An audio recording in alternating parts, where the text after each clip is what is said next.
now. I hope you've been following along as we build, trim, test, and try to achieve maximum performance with this guy. It's been an adventure so far that I don't know, hasn't had much equal in my life. We're up to the point where we want to start testing propellers. 2 blades, we're hoping the weekend's going to be great. No guarantee, of course. We're almost in the beginning, the middle of our spring. But every weekend it looks just a little more promising, and I'm hoping this weekend will be no exception. I hope Joe and I can get some flying in. It's actually pretty nice and warm now. The only problem is we have work to do. And boy, that work can come back and ruin your whole day if you're not Donald Trump's son, I guess. Anyway, now I know why Midgley is trying to become a millionaire at 15 or whatever he is. Anyway, we got a lot of stuff to do down in the shop, and I don't want to belabor the point here. And most of all, a lot of stuff to do on this waterfall. My wife has a work list for me. You can't believe it. When I married Karen, I knew she was a garden lover, but I just never knew how fanatical she was. And she's really taught me a lot about gardening and getting to love my pond.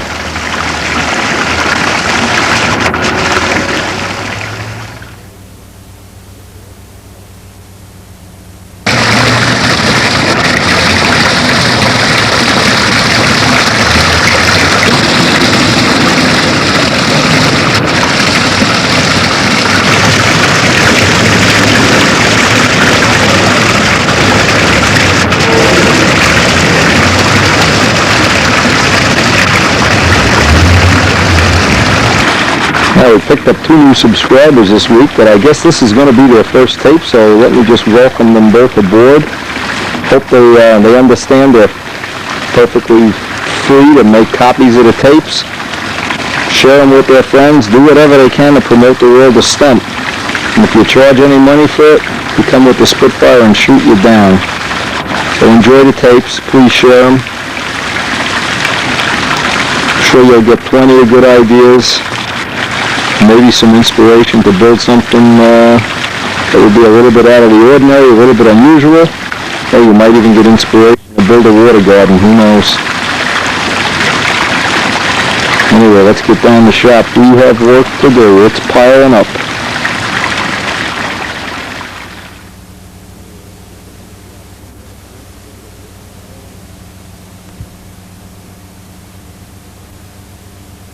Check this out. Those are the original Charles Mackey drawings. Is that awesome? They're gorgeous. I mean, they got the blue on it. You know. I mean, this is not, right, this is not some, look, he's got blue, must have been experimenting with blue paint. Come on. Great. Yeah, thinner. Great. Yeah, it is. Hey. How many guys still have the original plans that they... He said he built 2 of these off of that set of plans. That is unbelievable. Yeah, he built them off this set of plans too. Exactly. Yeah, you know. And I remember I love it. Always, that's really nice. It was real nice of him to. Yeah, he was figuring out.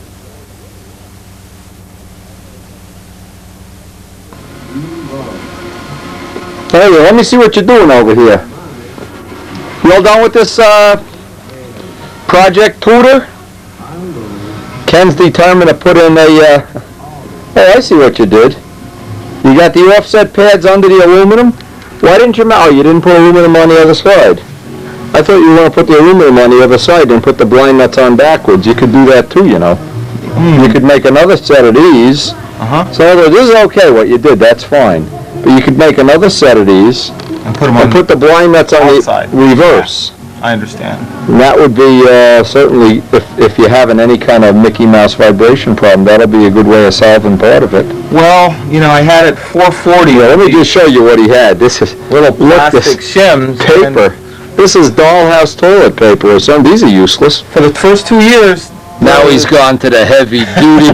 The combination was reliable. Then this season I pull the thing out of storage and it's one Mickey Mouse motor run thing after another. You know who found this out the hard way too? Carlos had to put a piece between here. That way. See, this hasn't cracked yet, but as soon as that cracks and 1 drop of oil gets in there, it's over. Goodbye. Party's over. Let's see how the controls are on this. This is your old one, right? Yeah. Yeah, this is the one I had left from that whole fleet that I had. Okay. This one, it's a very nice plane. It's got a groove, turns right inside and outside. What is this paint problem up here? Do you know what that is? What paint problem? What is that? That's an alligator. See this? Well, there's a contamination of one material going over the other. What happens when you don't know what you're doing and you just do it? Wow. This got painted and finished because I ran out of tutor. Remember that one I had with the zebra? Yeah, I remember. Yeah, I remember. When that one died, this one came forth. Okay, but I'm trying to pick up on things that you think you could improve on the next one. Well, finished, definitely. This is a very, very poor finish. Yeah. But the plane hasn't cracked, hasn't cracked up or split, and it does have a consistent motor run, so.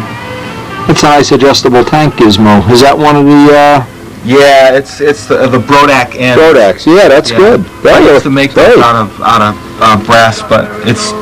And a Tiger 40. Ooh. That is a nice combination. Big Jim said this one's set up for baby planes, but it's a great motor. It's a really wonderful motor.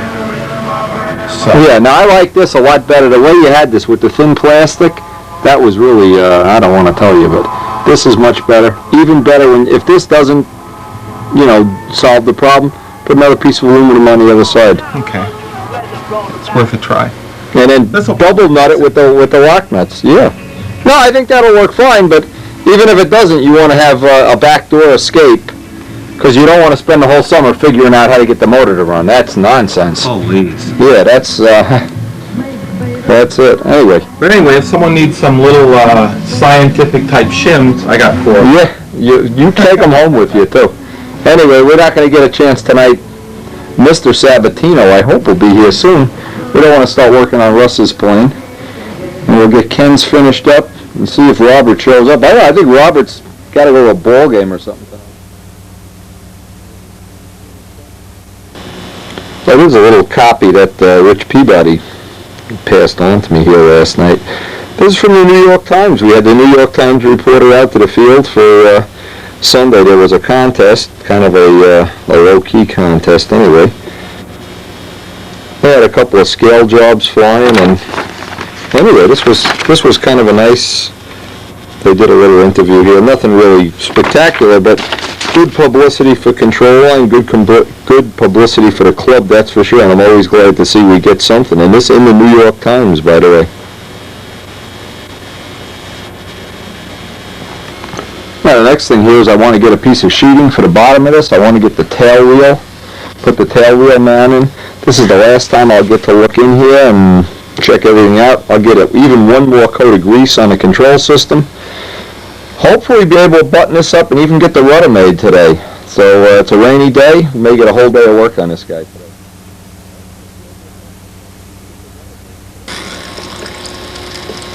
Now, I always like to look around before I seal anything up. Look around any place in here that looks like it could use a little bit of extra glue. The glue joint might not be as strong as it should be. But see, one of the things that's with this type of fuselage, it's narrow enough in the back, even if the solder joint failed, the push rod can't come out. There's a lot of little advantages here. The arrow shaft doesn't need to be contained in fair leads. That should be a lifetime of grease in there.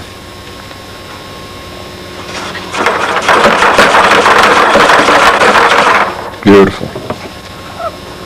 Now, I always try to taper the top of this so that it's a nice tight fit. Now, I also put the former in geodetically, so it's on a 30-degree or a 40-degree angle, right under the stab, and that tends to stiffen up the fuselage too.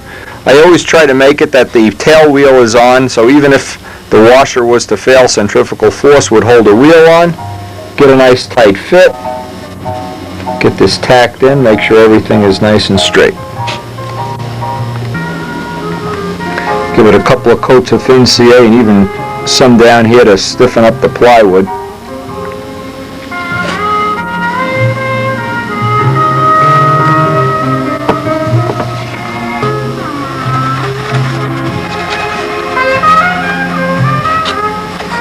I'm going to make sure this is good and strong just in case in sometime in the life of this plane it becomes a plane that they run the stooge off the tail wheel.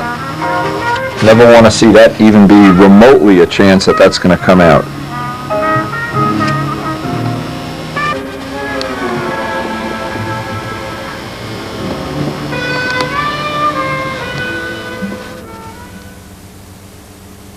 Next step is I want to spot where the bolts are going to be for the landing gear. Drill the holes out for the bolts. Then I can get the sheeting extended right into position. I can get a nice smooth contour in there. And of course, once I get this, I'll do this over by the drill press, get the bolts spotted, bolted in position so that I can work the sheeting right up on both sides and get a nice accurate fit. So important when you set up a set of gear like this. A lot of people like to just put the gear 90 degrees to the fuselage. That'll work some of the time. But what I want to be able to do now is, if we're going to fly on tar, I want to be able to just cant these gear in just a little bit. So I need to have the holes in the bolts oversized. Also, if I'm going to fly in grass, I want to cant the gear out just a little bit, so if it hits a bump of grass, it doesn't go chasing me. So either way, I'm sighting down these 2 points into the leading edge, and I want to find dead neutral. And then I'll just leave myself clearance for both ways. Now right there I'm sighting down to the leading edge. Now I know that's my neutral point. I can put a line on both ends of this. And sometimes you'll luck out and the neutral will just be fine. It won't be a big deal. But a lot of times, you go to roll a takeoff and it won't roll right. You want to be able to always go in for tar, out for grass. Okay, we have just enough clearance. Those holes are oversized by about 2 drill sizes. I want to make sure I have this right at dead neutral now. And now I can build my little blocks and just leave a little bit of clearance around the gear. Just leave just a minimum amount of clearance, maybe a 1/16 of an inch or so I can get that final adjustment in. Really nice piece of 48-inch wood here, so I really won't even have a joint in the bottom of the fuse except for where the tail wheel wire goes in. I want to line that up with the gear block. Put a little bit of a notch in here for the wire.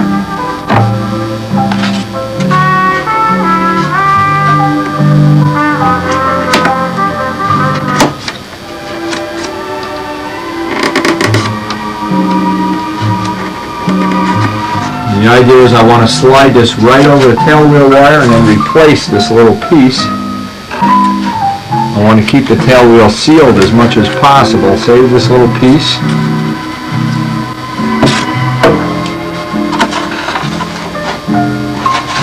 I'll go in a little bit deeper. Keeping the tail wheel sealed is important. That tail especially on a plane that's going to get a lot of flying on it, where you're going to get 8, 10, 15 flights a day. I want to have the oil sopping in there.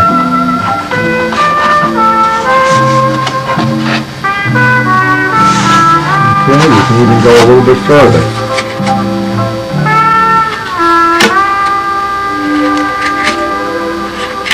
Just keep picking away at it till I get this sheet. I'd like to have the grain going as straight down the middle of the fuse as possible.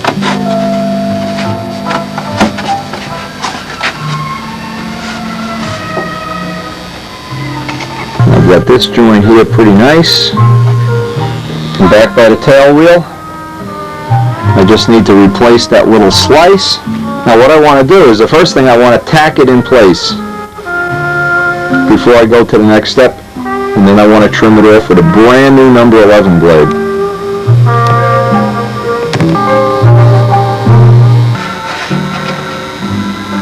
I just want to put a couple of tacks on this so I can trim it off. And then I'll run the whole glue seam.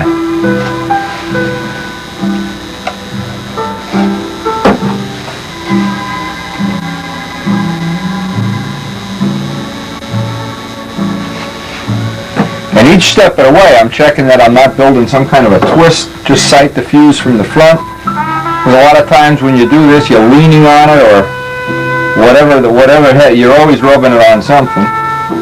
Keep the body relatively straight if possible.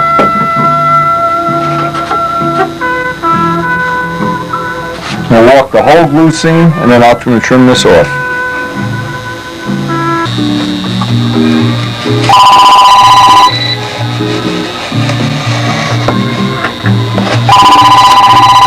President Nixon calling. Now the last little bit, of course, I'll dress off with a sanding block. I want to get that little plug that up, and I can dress off this whole bottom right up to the landing gear. I always try to use a large sanding block to get the area nice and flat. In this case, because this is really soft punk wood, it only takes a few swipes and it's in shape. Then I can use a smaller block to radius all the edges off. Oh boy. When you're dealing with nice soft wood, boy is that a joy to work. If only you could buy this in quantity. Just call up your local dealer and get 8,000 sheets at once. Don't hold your breath.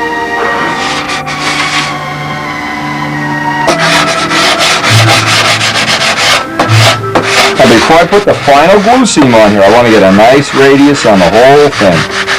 Real nice radius, because once I hit that with CA, that radius will harden up. And that'll be kind of hopefully locked in then.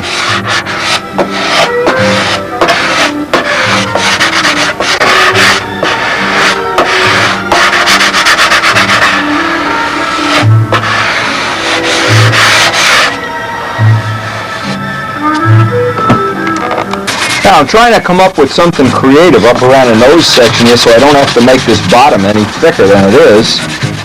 Some kind of a little fancy arrangement up here. But I haven't made up my mind yet, so I'm going to finish dressing off this side. Again, getting this radius real nice before you hit it with the CA is the whole trick. Because once that CA hardens it up, then it's easy to maintain that nice contour.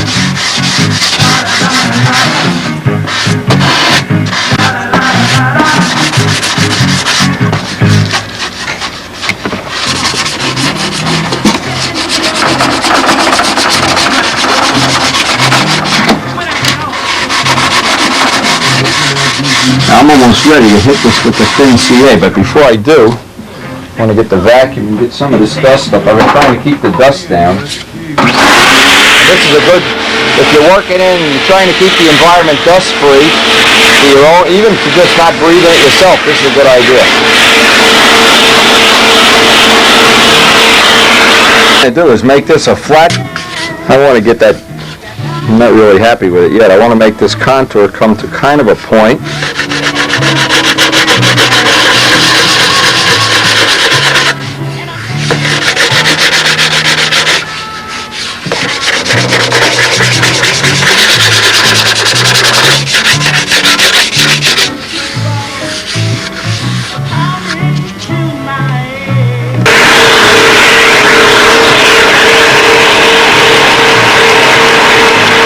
Now when I get the last sanding, the absolute last one, then I'm going to leave the dust on so that the dust helps kick off the thin CA. They're really making a big effort at trying to keep the dust down in this house. All these HEPA filters running and everything. But it seems to be working. And maybe that's a problem you have, and maybe you can pick up on some of these little ideas. They definitely seem to work.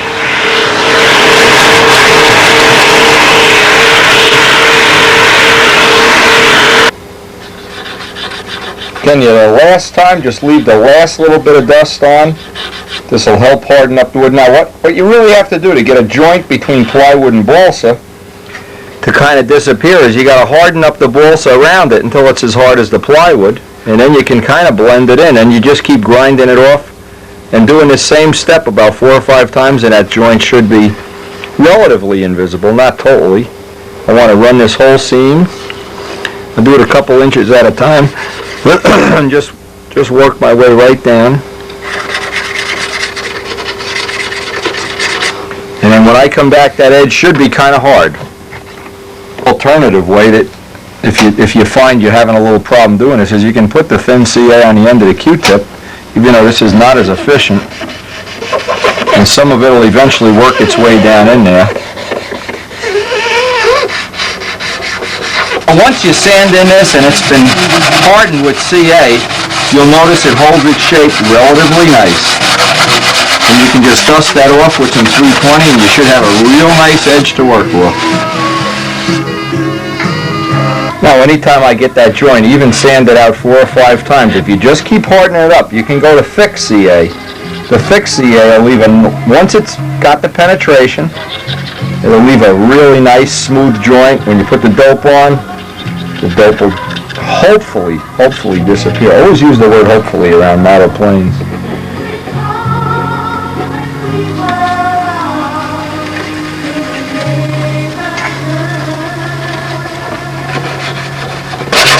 And you notice each time you do this, again, it gets redundant, but each time you do this, you're building up that nice, smooth transition from balsa to plywood.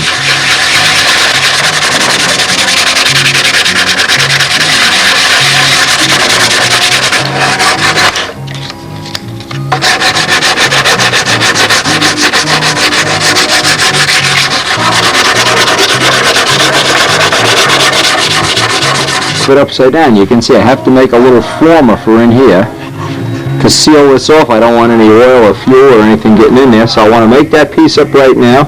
I'll make a rough piece and then trim it to make it as many times as I have to, but I want to get a good seal in there.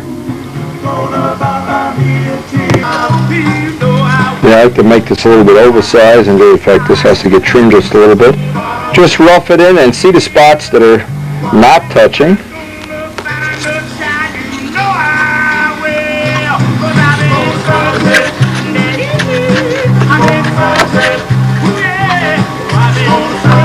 Okay, now I see I need less of a curve and less of a curve, and I need to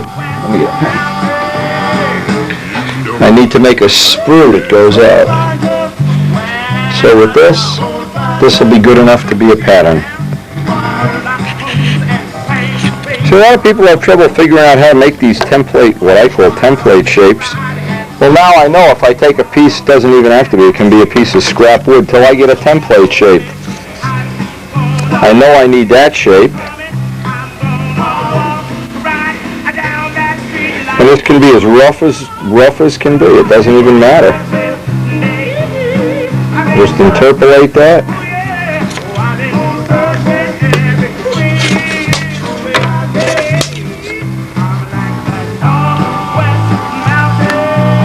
And once I get a pattern, then I'll make the final piece out of what I hope I'll have a piece of sea grain, if possible.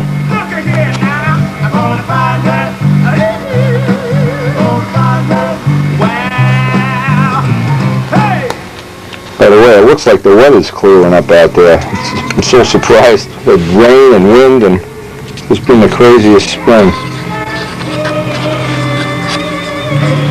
Okay, now it's too high.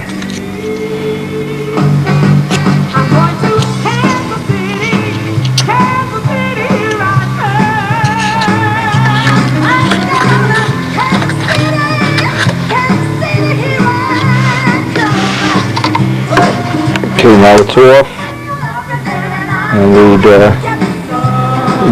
more piece out over the mounts. So I can just keep doing this over and over again until I need to extend this out. Just by using one template to make all the corrections to the next one, you eventually will wind up with one that fits right in there.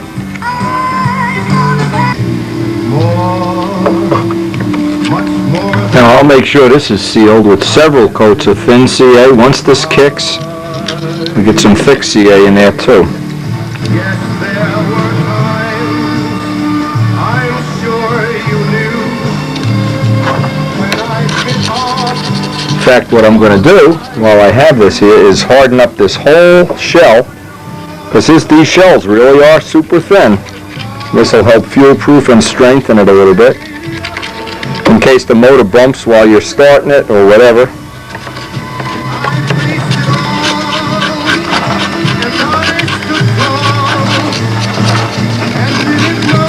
That should be a real good, notice how nice and light it should be, nice and strong, grain all going in the right direction.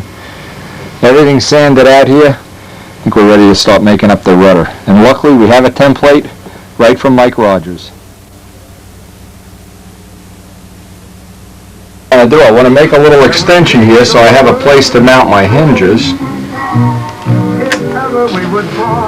In fact, where I go, your name will be right on the tip of my heart.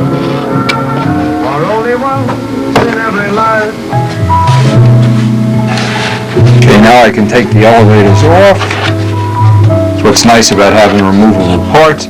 I can sand and shape this in, and then get my center line on there for the hinges.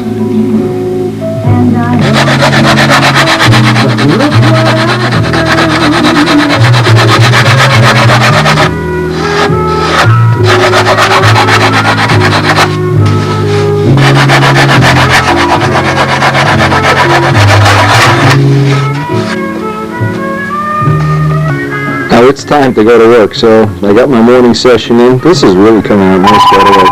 Oh man, hard to believe, you can't get away. See you tonight. Now this was a rudder shape that we used many times. It was on this plane. Similar one on this, similar one on Bob Barron's plane. Kind of a, I don't know what they call it. I call it a Bob Barron rudder, but it really isn't. When I talked to Russ, I wanted to make sure that this is the type of rudder he's looking for. So what's nice is you can be a little creative and still stay well within the parameters of keeping the performance the same. You haven't traded away a lot of the side area or anything.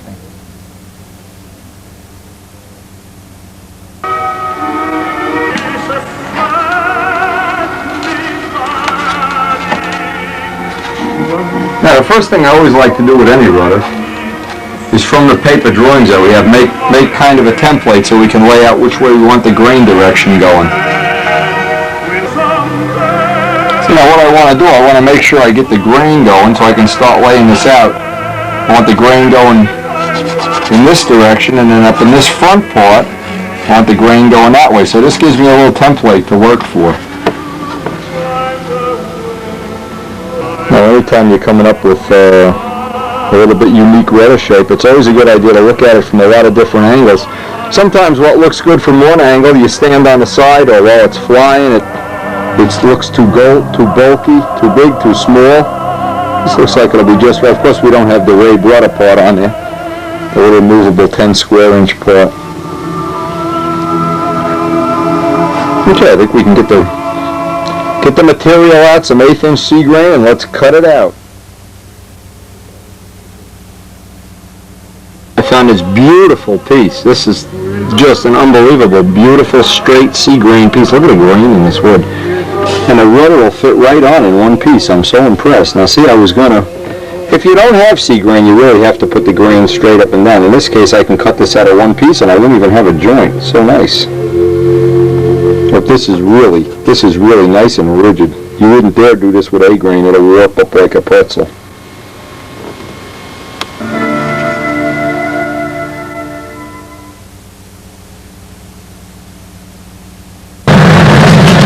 I like to try to get as much of the radius in as I can over the sanding bench. Again, the reason is I'm trying to keep the dust down in the house here. Karen having this dust mite problem. Anyway, I guess it's not a good idea to be breathing the dust even if you don't have a problem.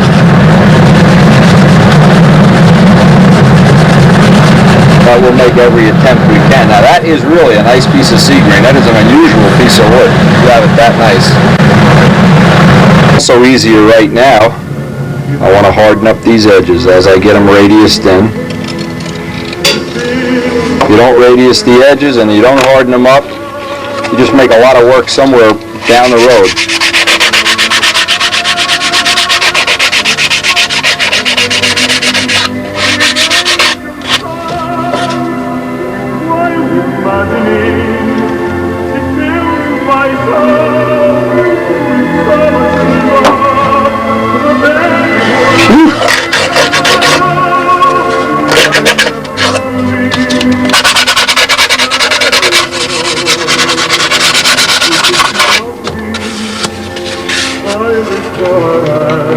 The last little bit I want to just get off. After about 3 coats of this, you really get a nice solid edge, a little razor edge.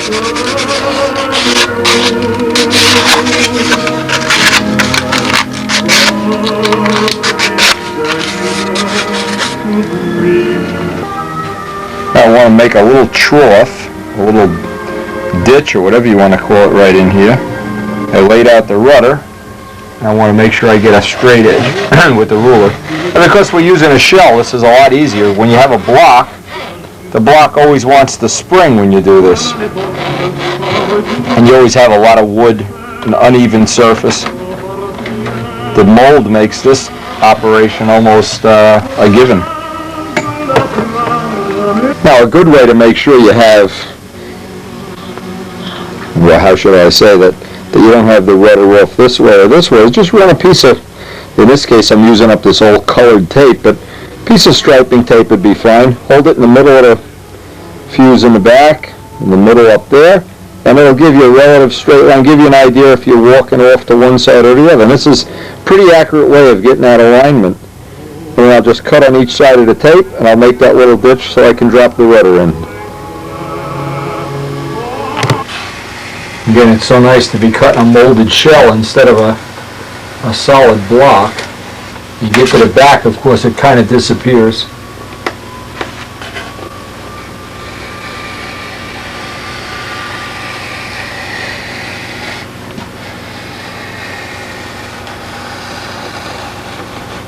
Now, if you were to just glue this right on top, you really don't have a furniture joint. You'd have a really, even if you build a fillet, it's going to be a flimsy joint.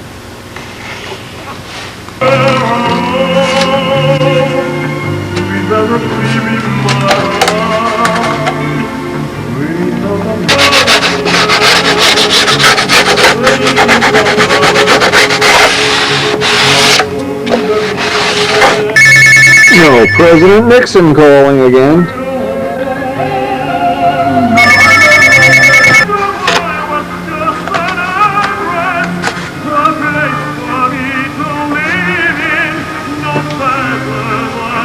Now, before I glue it, obviously I want to look at it from the front and make sure it's not slanted one way or another. Always tack glue it first, make sure you're happy with it, and then run a bead down both sides. The stars burn away, it fills my heart.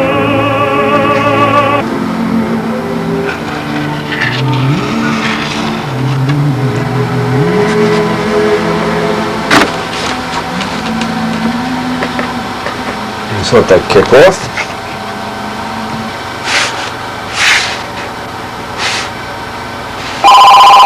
Oh, you believe this phone? Unbelievable. Oh, I love that sea grain. Now I got to make a little plug up here where I undercut this. Just a little plug of soft balsa. Plug that and sand it smooth. And I'm ready to make the rudder up. Now anytime you have to fill a little hole like this, it's good just to make a little plug like a cork. Just pretend it was a cork. Let it stick up a little bit. Tack it in with 1 drop of CA and sand it and just let the dust fill in any little irregularity.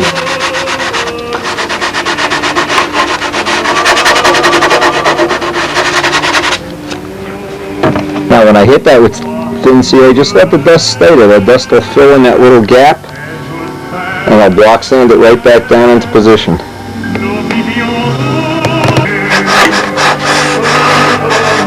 I want to level out this hinge line,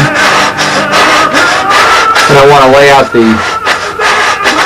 rudder, get the hinge pockets cut, get this perfectly straight if I can.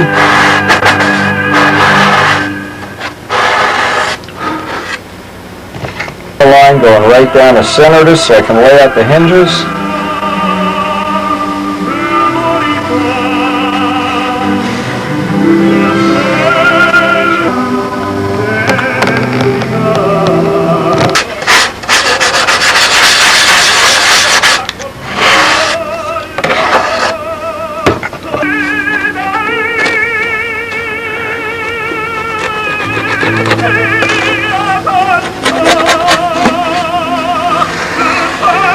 I can just make that roughly just a little bit oversized and then trim it to fit.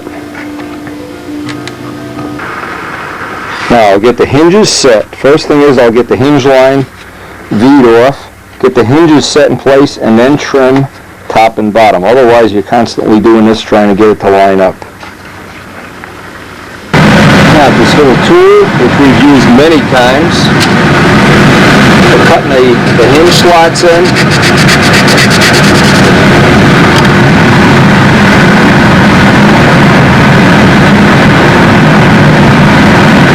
I like to trim back Dubro half-A hinges for the rudder, especially if you're going to use an 1/8 inch, and just slit it with a number 11 blade to slice these in. If you put this much in an 1/8 inch piece, it's almost always going to leave a bubble. These are plenty strong. You almost have no strain at all on a rayed rudder.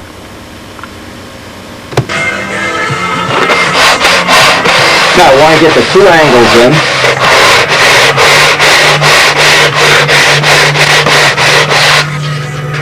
Once I get that one in,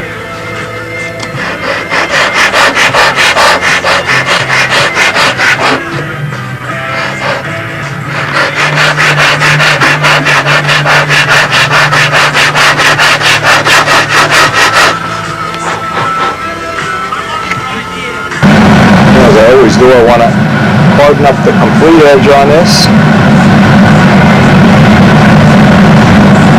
Woo! Gets right off.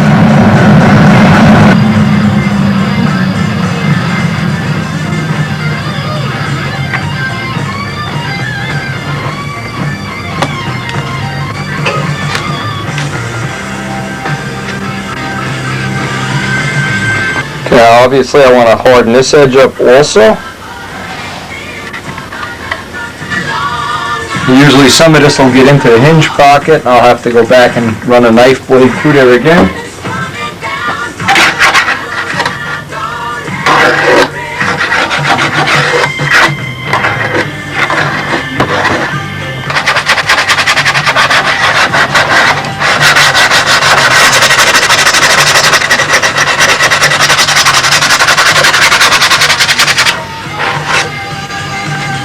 You just run a knife blade in through the hinge pockets and you know you have this, at least a nice edge to work off of now.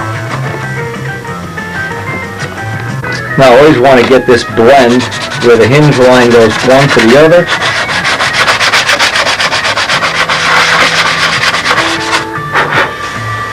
Now what I want to do, I want to mark from the other side where the rayed rudder linkage is going to come out. I want to mark this spot on here that actually we'll put the horn on. And we'll make up one of those little 64th plywood horns with 5 laminations of 64th plywood. But you'd like the rod to come straight back, not down, not up, if possible. Oops. If possible, as straight as possible back. Now I always like to make these little plywood horns out of laminated plywood for the rayed rudder, instead of having that nylon thing with bolts coming out the other side and everything. So I just press it in, leave a little bit of a recess in there, and then hot stuff it in. Of course it's relatively solid anyway, and I'll put some little more glue on that when I tissue around it and everything. Keep in mind, on a small rudder like this is less than 10 square inches, the horn needs to go right up onto the hinge line. On a large rudder like the Seafire Spitfire, as you go above 10 inches, this horn can just come back. And of course we have several choices of, we never know where this is ultimately going to wind up, but this will get us in the ballpark, hopefully on the first shot.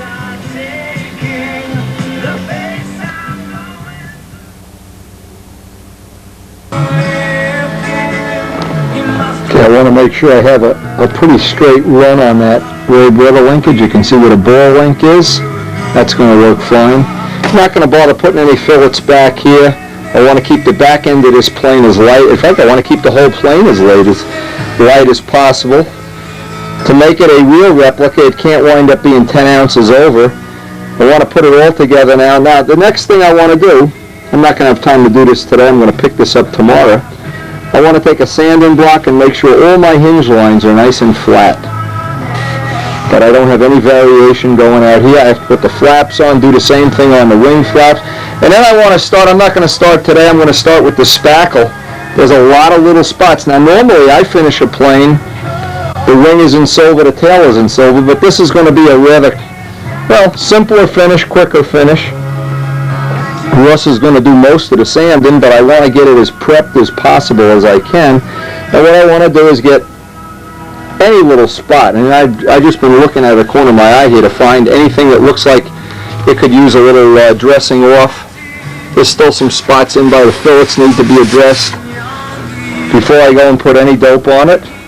And then Russ will take it home and give it a good sanding.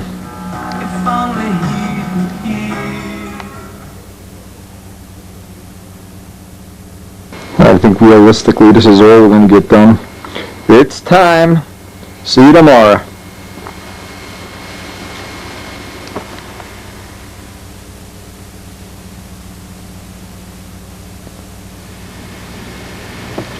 Now it's the gardening season here in Jersey, and we're every night working on our garden, on our pond and whatever. I just wanted to turn you on to something today that Karen got this magazine from one of our friends. It's called Birds in Blooms, and they have I love this magazine. I've been reading this magazine, like just for an example, there's a picture of Dave Midgley. He's working in his garden. And my wife's been making these custom bird houses, and we thought we were the only ones in the world making them. Well, you know what? They have concourse awards for bird houses. They have, it's just the coolest amount of stuff in here. Now, I'm not going to go on into this for any length of time, but they just have anybody that's interested in gardening, and I guess I try to spend about 5 minutes out of every tape. Here's some birds that made a nest in old shoes, all kinds of cool stuff. A lot of nice stories, and I'm going to try to write an article for this magazine. In fact, I have some little stories. They're always looking for the stories about ponds. I had a real adventure. Anybody's been following. Now look at all these custom birdhouses.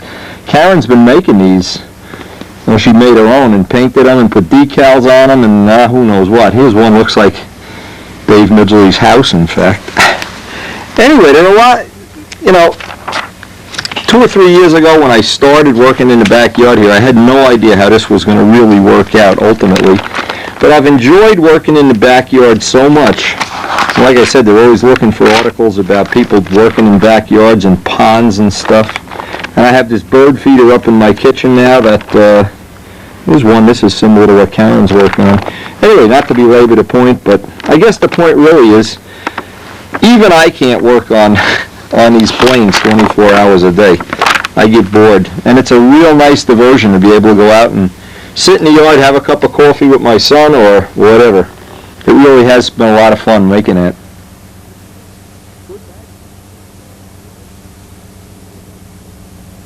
And what I try to do whenever I'm working on a foam plane, and whenever I'm going to do a plane where I don't get the wing and tail into silver ahead of time, what I like to do is get the whole plane put together in one piece like this and look around. Now I can see there's a little ding right there, and I probably put that in with my watch or something. It looks like somebody with big hands picked up a flap here, but there's loads of here's a little imperfection right here. These are the little things. Here's one here. These are the little things that if you don't address them right now, they come back to haunt you later on. So what I'm going to do, I'm going to get me a can of spackle, and keep in mind, this is not the can it comes in, by the way. I put it in this can. You don't want to use this, they make some kind of light, it's called light spackling putty. Well, it's junk. What I do is I take this out of a 5-gallon can. Sheetrock compound, ordinary sheetrock compound works by far the best. And I've got a 5-gallon can of it, I just keep using it. One thing you cannot do, I've never been able to do, is make fillets with it because the dope doesn't really want to stick to it. In fact, we're going to try to get a lot of this radius out of there. But it's really helpful. Now see, here's something that doesn't blend exactly the way I would like. I'm going to try to address that, blend it off. But you want to get the plane kind of in one piece to the point where you can, I don't know, walk around it like I'm doing now. Look for little things you want to work on, things you want to address. Because I would, just a wild guess, every minute that you spend right now fixing up little dings and dongs is going to be worth 4, 5, 10 times that amount of time when you start sanding out coats of silver, filler, primer, whatever. It pays to spend the time up front.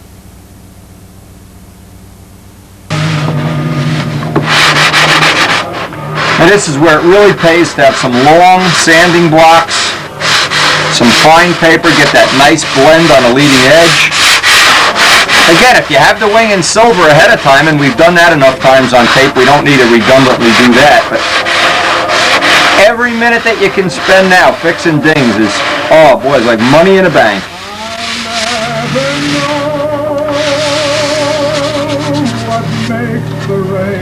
Now what I'm trying to work on is to get a nice blend on these wingtips so that this makes an appearance that it matches. I always like to have a wing and stab that match, and the radius on this was not round enough as it was. It is what you find out when you put the whole plane together for the first time.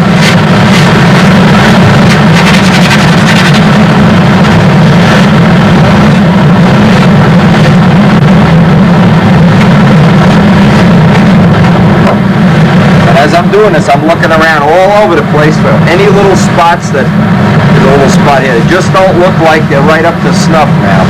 I also want to take this block and make sure I have this, now the hinges are in there, that I don't have the flap a whole lot higher or lower than the hinge line. Marrying these up is important.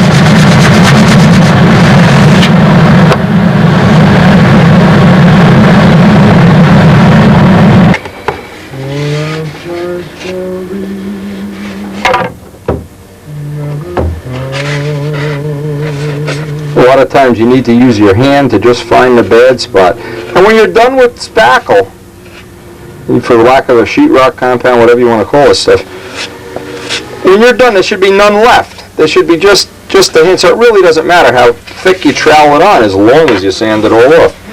And sometimes you just have to go back and forth, use your hand. This is my method, just right here I can see. And see, I felt that. I didn't see it. There's a little ding in the wood. Can you see that? Well, that's the kind of thing that if you don't address it now, it's 10 coats of silver before you get that figured out. Especially when you use this finishing method, whatever we're going to call this, the quick method. This is a little quicker than doing it with the silver, but I still prefer the silver. If it was my plane, I'd be doing it in silver.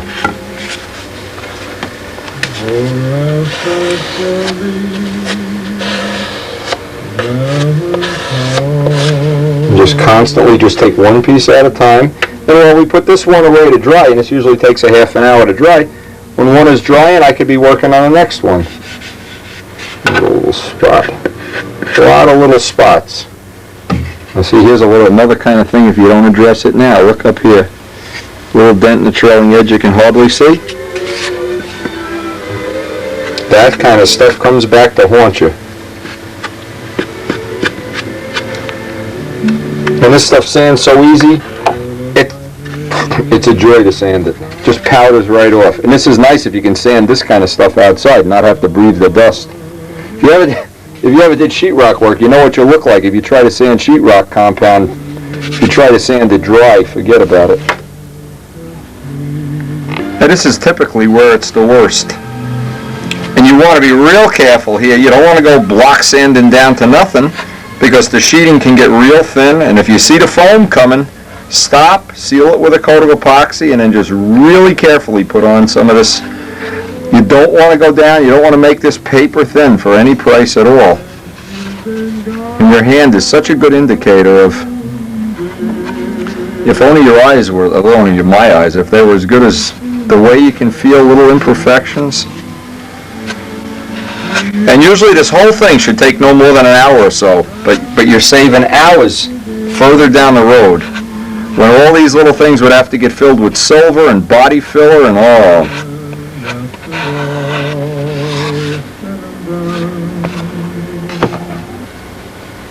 Now I have one spot on the flap where I really got the sheeting really thin. I hit a little bit of epoxy on it, let that dry for a few minutes, and just build it up with a little bit of spackle.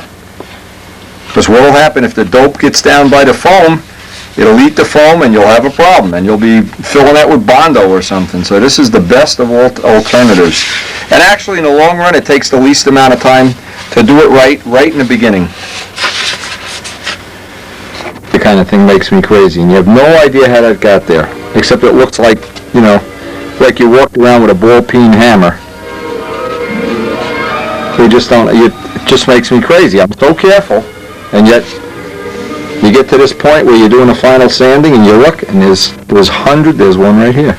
Hundreds of these little things that need to be filled in. Now actually the plane should be lighter when you're done with this, and I'll explain why. When you have this piece, let's say this piece weighed 15 grams. You put this on now, it weighs 16 or 17, but you're going to block sand this down, so this whole area is going to be softer and lighter. Should be thinner. So in effect, every time you do a little touch-up like this, you hope the net result is that the part is going to be lighter than it was when you started. Up to the point, of course, here's another one. Up to the point, of course, the limiting factor is when you're starting to go through into the foam, or that the part is getting too thin and flimsy. But any minute you spend now, it's just worth... Oh, here's another one. Embarrassing how beat up this is. Ross is going to have a lot of fun sanding this out. Well, one thing you really don't want to do, if you possibly can help it, is get any of this up on the fillet. This does not make good fillet material at all. Ever. Right in here where the glass begins and ends, I see I can just take advantage of just a little swipe of this.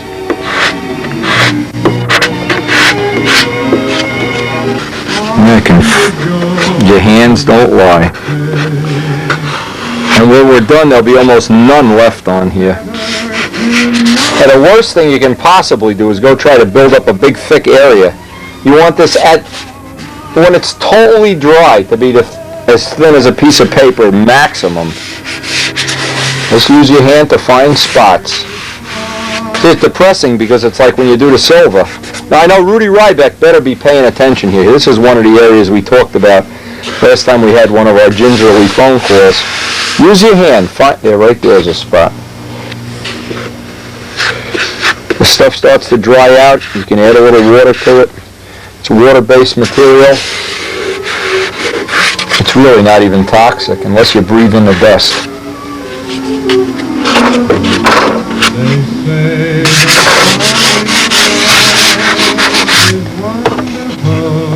Now a couple little tips. Where there's a plywood to wood joint here, you can just bury it, because you can sand this right out in a matter of 2 minutes. You can just load it right on as long as you're going to sand it off. That's the whole key. The whole key is don't start depending on this to build an airplane out of. Just want to use a skim coat. I can't recall who said it. I know I never read it. Now right where the plywood joins the balsa, another area you can fill. If you ever watch a real mason work, and George is really good at this, he is unbelievable. He gets the cement on a trowel and it seems to defy gravity, and he just wipes it and swipes it, and I always try to do that and it doesn't work. Anyway, a guy that does sheet, if you ever want to see something really that to me is interesting, I watched in an office when John DeTavio and I were ripping carpeting out in New York City one time. I was working for John, and they had a guy on stilts doing spackle work like I've never seen before. He was just like a magician. And boy, when the guys do that for a living, are they good. It's unbelievable. Okay, there's a couple little spots here, but I guess the point I'm trying to make is I'm not going to get anything else done on this today, except get this, if I can get this part of it cranking along, I'll be really in good shape.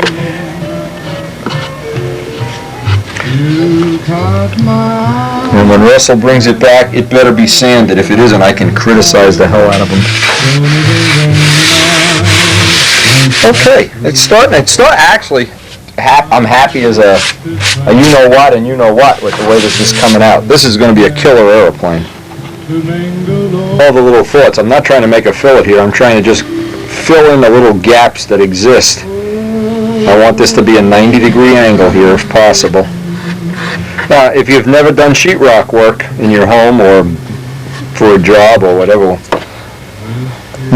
never wash your hands in a sink. Never wash the tools in a sink. Go out to a garden hose and let it drip into the ground. This stuff will clog up a pipe so fast you'll be calling Roto-Rooter. Always take care of that outside at a garden hose. First time you have to call Roto-Rooter, you say, oh man, why didn't I listen to Wendy? Anyway, this is just filling that gap in as much as I can, and I can sand that.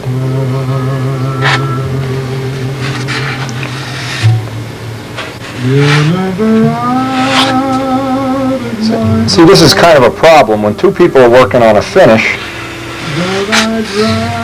I never know how this is going to come back. If this is going to come back perfectly sanded, ready to go, or if I'm going to have to spend 4 hours touching it up. Now, even though Russ and I have worked together for many years on a lot of projects, his sanding technique and mine is just a little bit different. And I want to ensure that we do this in as few trips as possible.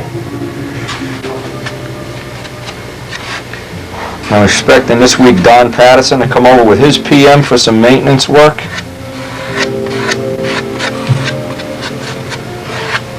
Okay. Okay, Russ will be here in a half an hour or so to pick this up, and the next time I see it, I hope it's going to be final sanded out, ready for us to put some clear on. Oh, it's a good feeling to know I don't have to sand this out. That's a couple hours, 3-4 hours of final sanding the next time we see this.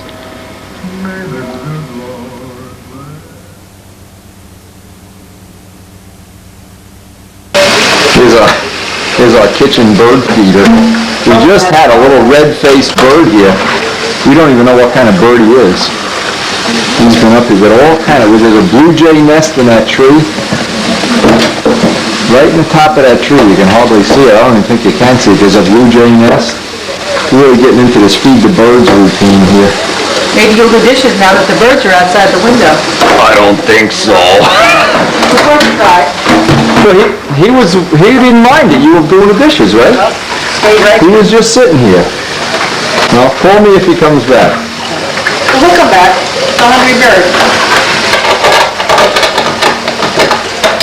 No, that's just an ordinary chippy. Here comes another one. The black-faced chippy. Here comes another one. Come on, guys. They're pretty. Pizza time. Boy, that Wendy's so cheap. You think he put a pepperoni pizza out here? Ah. We put balsa scraps in with our seeds. Ah, go away. Where's the other guy? Another one. Oh. I want that redhead. I love redheads. Oh, here's the blue jay when you get his picture. Oh, the blue jay's there. Ah, the blue jay flew away. You just miss him. Here comes the chip. The chip is back. I'm sorry, but I need my light. Up. Yeah, now something's coming back here. And by the way, we definitely have, she puts the lights on, chases the birds away. You gotta learn to live in the dark when you want to be a bird watcher. When I have dinner, I can't cook in the dark. Oh, man. All right, birds, we have to put the lights.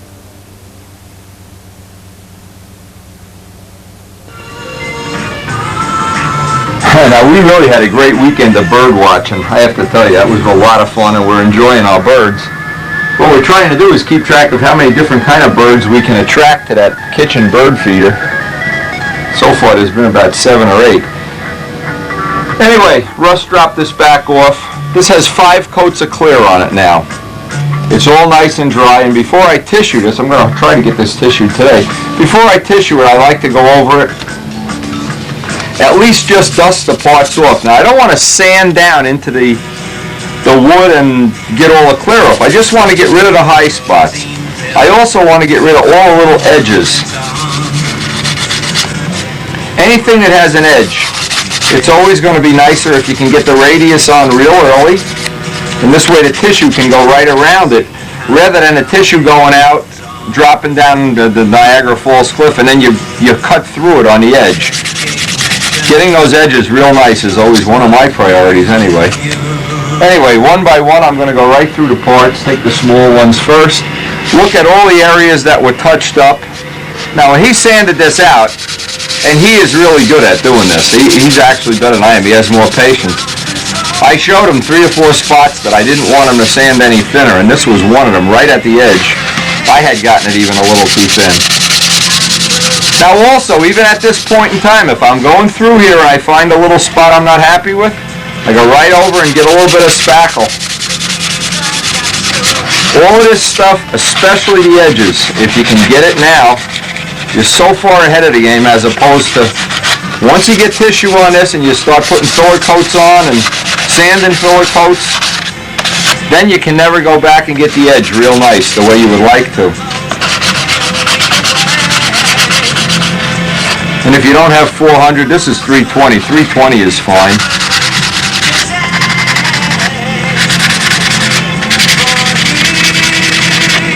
I want to try to get in all the hinge pockets, all little spots. Now, a lot of people like to sand with foam blocks, sponges. At this point in time, this stuff is flat enough now, you really can just sand it by hand. But if you think there's still some high spots you want to address, the old technique of going in 45-degree angles always seems to be one good way to doing it. You can go in circles. Another thing too I always check for, it seems like no matter where you buy brushes, you always have brushes that lose 1 or 2 hairs per surface.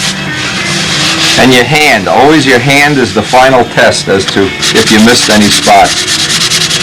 So rather than belaboring this, let me get all this sanded out. Spend an hour or so getting all this kind of dusted off. It's a medium weight tissue, and maybe we can get this all tissued up today.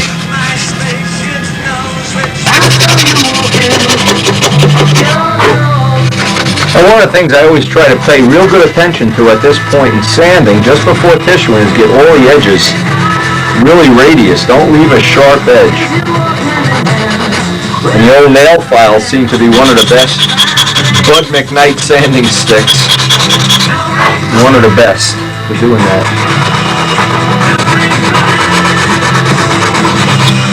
Now, even though I had plenty of time of fixing little flaws here, there's always a few extra. It just seems like you're never through fixing these things. I think I put this one in with my belt or my nose or something. But as long as you do them on an ongoing basis, when you get to that final coat,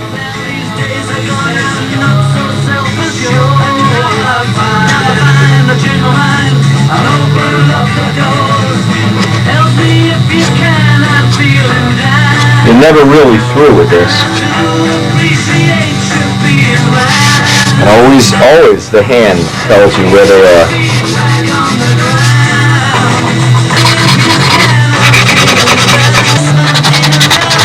And what I like to do from this point on is get the tip weight box off, make sure, especially all these little hatches, boxes, if you have wing gear, that everything has a radius. Because once that tissue's on there, now I did all the final sanding while this was in position, so I've got pretty much the shape I want. I want to radius all the corners, because once you get dope on these, they swell, and now you can't get the box out. I know anybody that's ever had that happen, it's a real thrill. You're at the field, you want to change your tip weight, and you have to pretty much destroy the wingtip to get the tip weight out. That never happens to me. Don't believe it. Learn the hard way. By the way, I also had an experience. I made a tip weight box years ago in a plane that we called King Arthur. And what happened is that the bolt loosened up. I didn't have it in a piece of 1/8" plywood. I don't know what I was thinking. I used light ply or something. And what happened, the weight loosened up, and from the vibration, it just chewed the wingtip up to the point where it just destroyed the whole end of the plane, the wingtip. So now, get that bolt in there solid.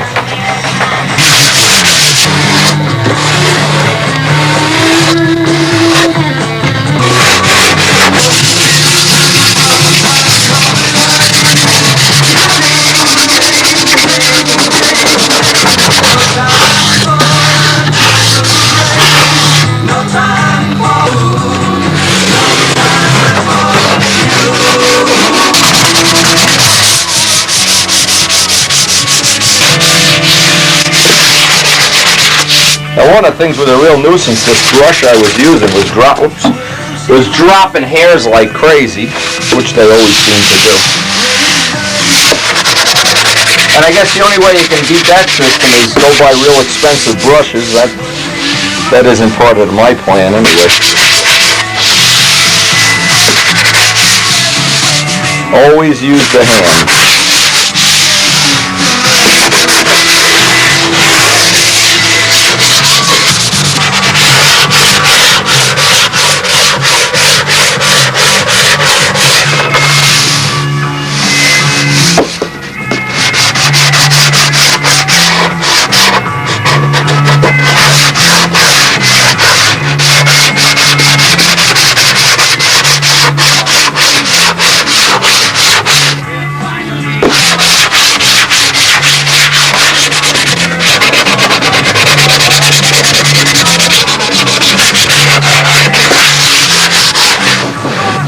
You leaving?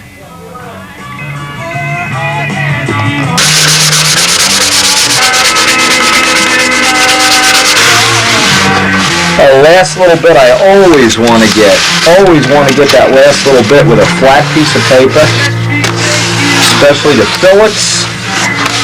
Again, trying to find little spots with my fingertips, because once that tissue goes down, if it goes down over a mountaintop, you got a problem.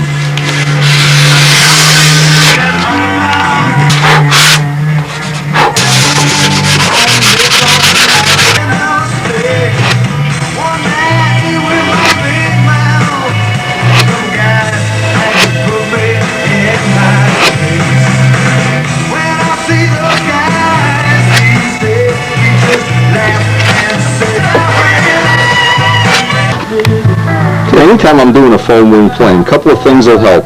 All medium tissue, nothing but medium SGM medium tissue. So far, and we hope we're going to continue through with the whole finish, all light coat, no substitutes for light coat. There'll be no shrink dope at all on a finish like this. And depending on what colors Russ really ultimately, he still can't make up his mind. But I know how that feels. Anyway, a lot of the little spots that I've addressed have come out real nice. And it's an ongoing thing. It isn't like, well, it's finished now and I don't have to worry about it. What it is, it's a constant ongoing thing, keeping this nice and smooth. Plus you're constantly rubbing little things into it and banging it into the edge of the table and whatever. So we're pretty much ready. I want to start on the small parts, get a little practice, get a jar of Windex out. This is ready to tissue. We're going to get this tissuing done today. Always a good idea, especially with a foam wing plane. Vacuum up, get every little bit of dirt. And I see as I'm doing this, I see another spot I missed. Seems like you never get them all. That's why I like to do it on an ongoing basis. I want to get all the junk off the table too, so I'm not picking this up into wet tissue.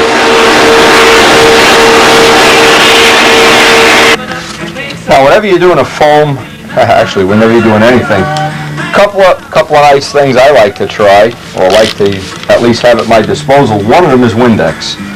Windex dries and doesn't penetrate as much as water does, so you do save a little bit on that, especially on a foam. You avoid getting the part any wetter than it has to be.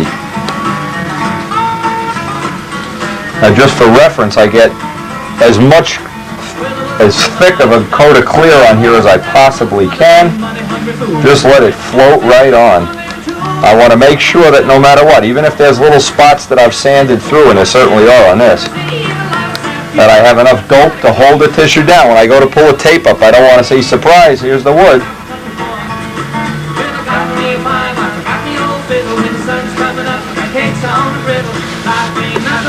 Press it right down. Bare hands always seem to work well. Get a little more on here. I'll do the little parts first, of course, and then go over to the main frame. Couple of things that help, especially on, a wing, a tail.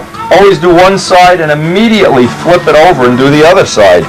Don't wait an hour, because now this one side is going to expand from the moisture. What happens to a wood door on a rainy day? It expands. So in effect, I'm putting a warp in this right now while it's wet.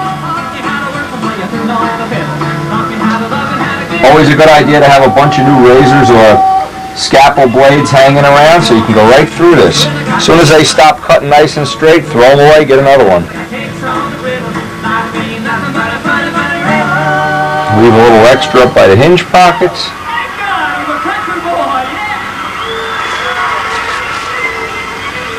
Take each one of the hinges, the hinge pockets, slit it. Now, one thing good about using your hand to do this kind of work, you don't get any brush, no hairs come out of your hand. Well, most people anyway. The edges down. Now, while I've got the other side, I want to get right over here and get this side done. ASAP. I've got one side wet. That's why I like to use a soft bed sheet. It doesn't pick up the dope. If you try to do this on glass, it's going to want to stick to the glass.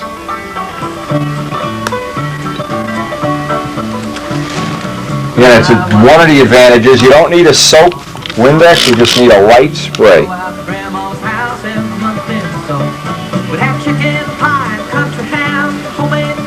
Doesn't go on nice without wrinkles, drop it down again. Start in the middle. If you have wrinkles like we have here, work a sun, just like it's a sunburst.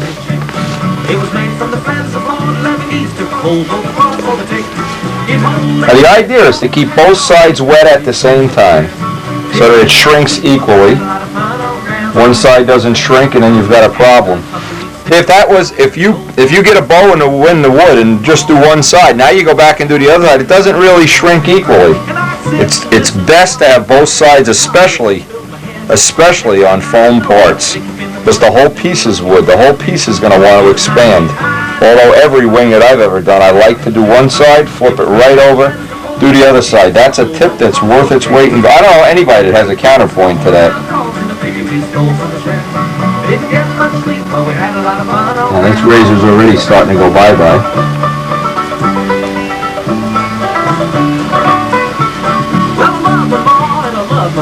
And again, it's always good to practice on the small parts. I wrestled my cousin, I even kissed Aunt Lou. Ooh, but if I ever had to make a choice, I guess it ought to be said that I traded them all, plus a gal down the road for Grandma and the dance. It was 9 feet high, 6 feet wide, soft as a down-in chick. It was made for the feathers and for the leather geese, took her home with the ball for the tick. It home made kids, 4 hound dogs, and a piggy we stole from the shed. Didn't get much sleep, but we had a Now, I got both sides done. Just to make sure they're both going to wet out equally, I'm going to paint both sides at exactly the same time, get them both soaked, and put them outside to dry. Trick is not to let one side dry before the other.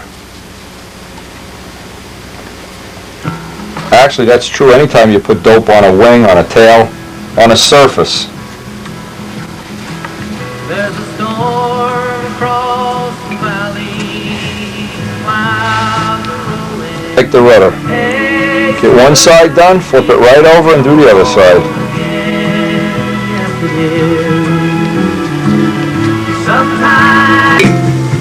Now when it comes to the stab, I really want to make sure I get this same as before, one side and flip it right over.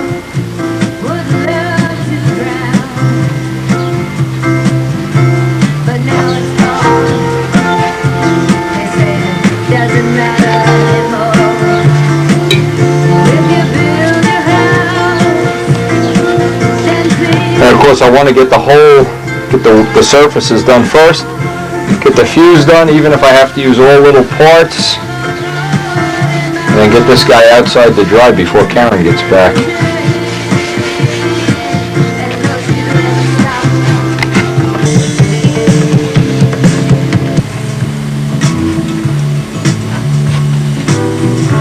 You can take me to paradise.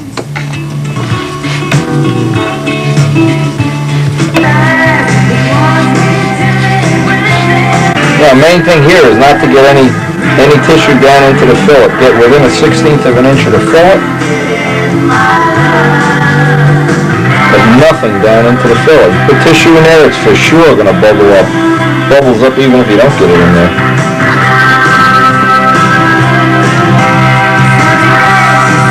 Again, we're taking each surface and flipping it. Look at this phone. Flipping it over to get both sides done at once. President Windy.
wrinkles you can't get out in the tip, it really isn't important. They'll sand right out. But you always want to try to get as many of them as you can out, depending on the shape of the tip. There's really nothing beats just beating it down.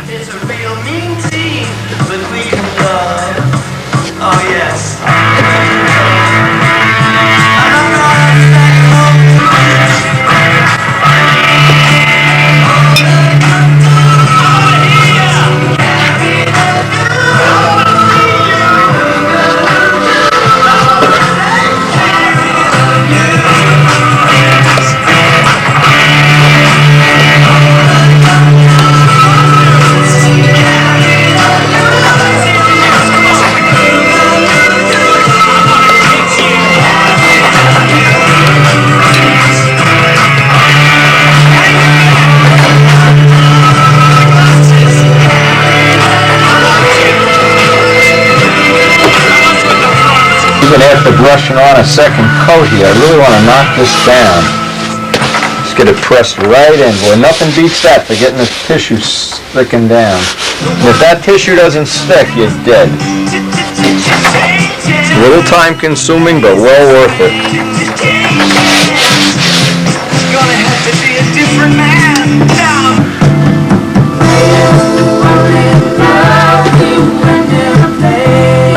Now, it really isn't important to get it done with, with a minimum amount of pieces. The joints are going to disappear in the filler anyway. But it is nice, you save a little bit of sanding if you can get most of the wrinkles out. And the ones you can't get out, just press them down with your bare hand.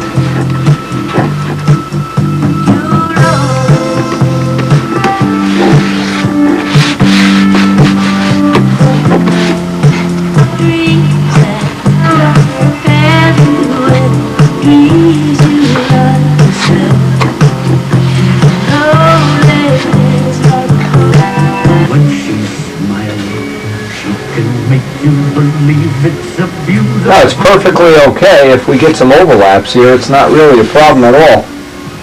So hot. Culture, she ain't got. Who needs a knife?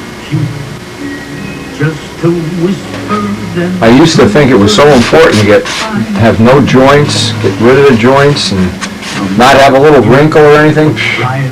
Sands right out. Leaves me speechless. Up to my hair.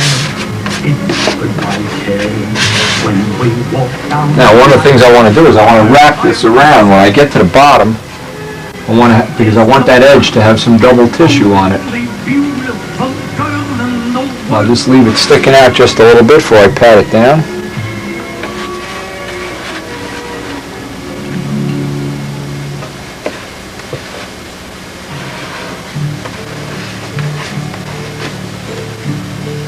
Again, we're closing in on having this tissue done. I need to get it out to the garage as soon as possible so Karen doesn't come home and have a choking episode. The final curtain, my friend, I'll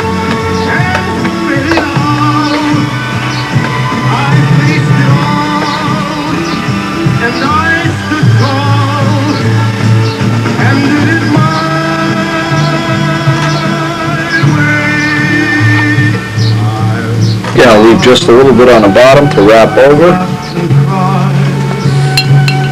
I'm going to close in on having this tissued, and I'm getting ready for lunch. Now I can get a little piece up in here. So this is what I just do, is I just get these little areas that I want to connect. I don't really care about the overlap. Put a little piece like that in. But remember, you don't want anything going out over the filler. Not important to have a cute little edge.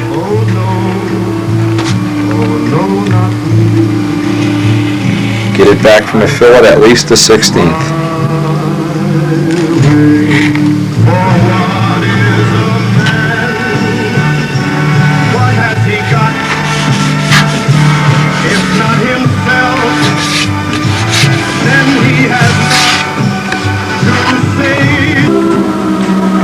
Okay, that pretty much finishes the tissue job. And I said before, I'm really putting a push on to get this outside as soon as possible. I've been working all day with the door open, and boy, the wind is howling. I get these stuff blowing in here and everything. The idea is to try to keep the smell in the house down for Karen. Anyway, it's time for lunch. We made our deadline. I want to go see how my birds are doing.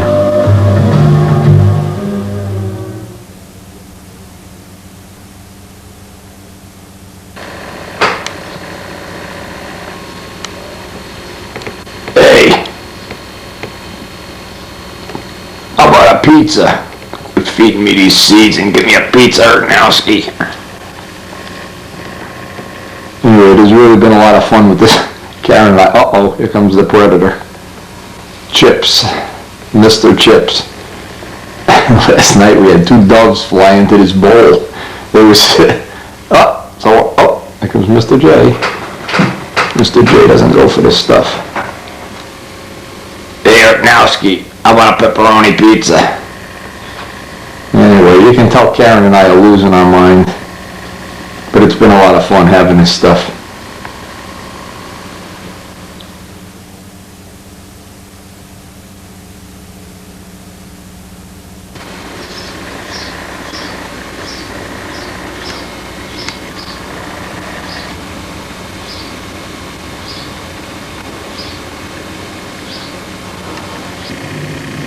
Yeah, I'd like to go out in that pond of yours, Ernowski, and eat all the fish.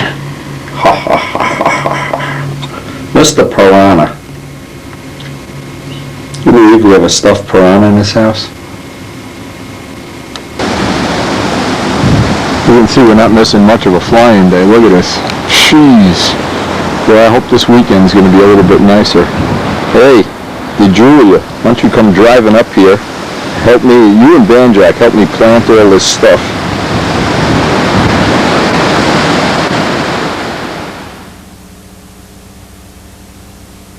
Little birdhouses Karen made out here. We got some polyurethane drying on them. Man, a wind. Oh, another hurricane's coming by.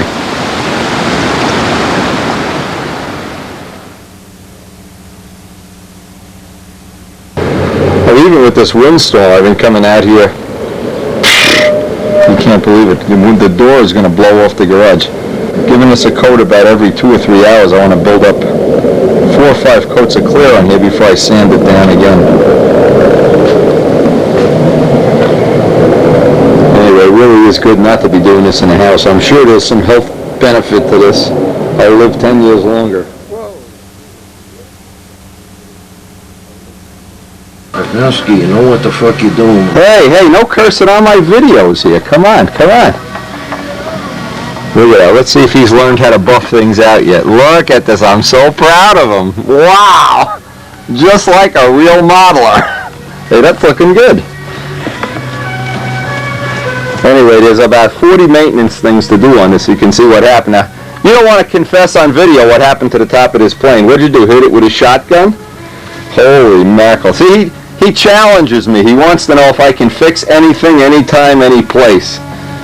You think I'm a Huey helicopter or something? Look at this. God. Okay, so the first thing we got to do, we got to mask off this top. Sand this. We're going to try to repaint the whole top of this. And obviously there's a lot of pock marks here. We want to fill them in with the green putty first. Well, we're waiting for that to dry. Mr. Don can get his, that really buffed up nice. See, this is the deal with old lacquer. Once lacquer gets this old, it's 2 years old? How old's the plane? 2 years old? 2-year-old lacquer will usually buff up in 5 seconds. It's unbelievable how quick it buffs up. Here's a good tip. Anybody ever wanting to use this stuff? When the spots you're trying to fill are deep, and you can see some of these are deep, you got to do it in a lot of thin coats. So what I'm trying to do, I got this sanded out. While I'm working up here, I'll let that dry, put another skim coat. You got to do it in a lot of skim coats. You can't do it in all in one coat, or it just falls right back in and shrinks up and you're stuck.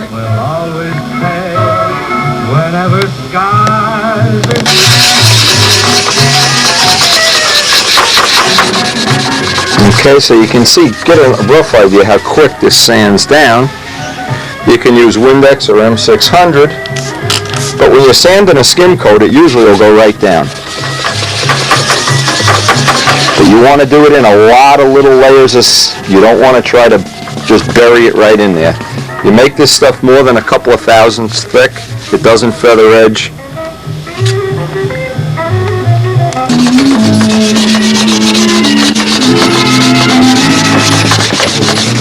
And this is the second layer of this stuff, and it looks like we're going to be able to do this in 2 or 3. One more layer of this, Don, and we'll have it.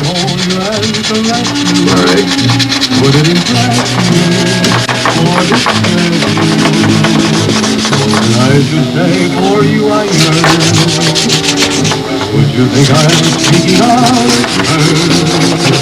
Unspoken I declare, would you take my love and share it? I'm not supposing I'm in love with you.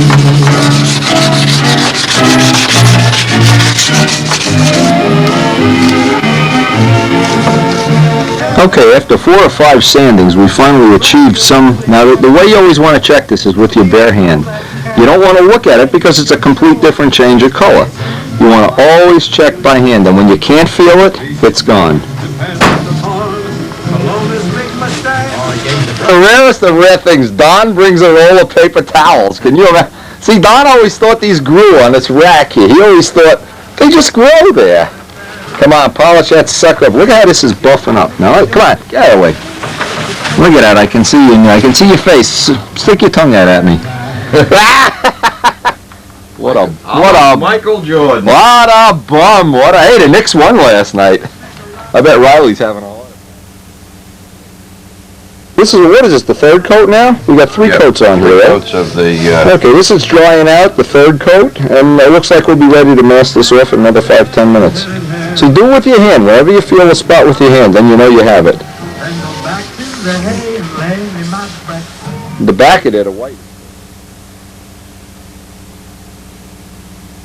Well, it took 4 coats to get this to the point where I was satisfied with it. It's still a little, now, we're really going to run out of time here. Don only has a half a day to spend on it, so I'm going to aluminum foil off the rest of the plane, and we're going to try to do the back piece black with some gold specks in the black, and then come up with, while that's drying, come up with some kind of a mixture of blue, mix up some paint, so we can get the front done and redo the canopy. Now, you always look. What you're really looking for with this is a feather edge, just a feather edge. And anytime you do a touch-up, you want to do it as dry as possible. Not with some high penetrating thinner, 3608S, and run it dry if possible.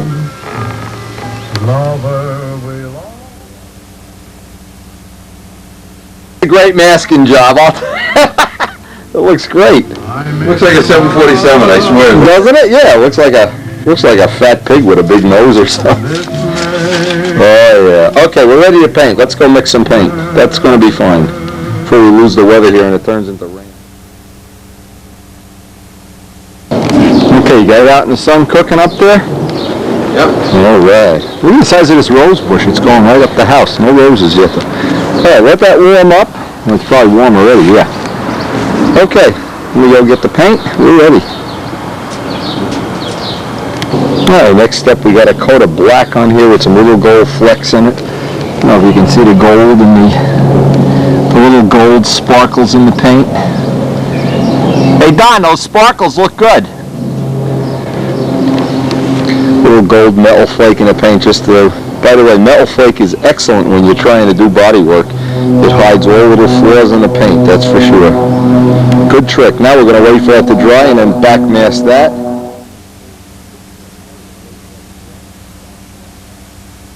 That paint drying up, my boy. The problems. Well, that's because you got body putty underneath there. That'll shrink down when the paint dries. Just let it sit out in the sun and cook.